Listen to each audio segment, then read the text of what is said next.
Setting up to be, well, a pretty busy day for the Eastern Pacific, a gorgeous day here in Hawaii.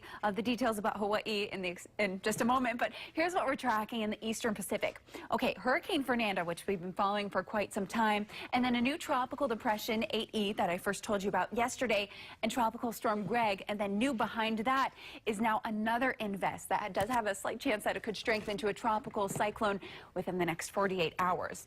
Now, here's what we have in store for us. So Tropical Depression 8E forecast to maintain depression strength and just kind of die out as it kicks a bit more to the south.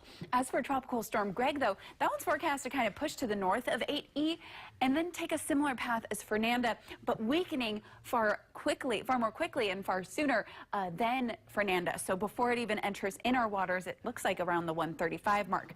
But Hurricane Fernanda, pretty close to the 140, expected to enter our waters by tomorrow.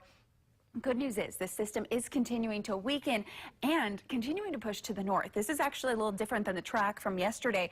It's currently a Category 1 hurricane, forecast to weaken down to a tropical storm by later today, and then weaken down to a remnant low by the time, well, after it reaches into the Central Pacific, but it's looking like by tomorrow late evening, and then now forecast to kick to the north of us. Before, the GFS was kind of showing this more of a direct hit on the Big Island. Great news is that is forecast to lift a bit more to the north. Depends on exactly what path this does take on the exact impacts, but we are still expecting rainfall from this, so be prepared for that.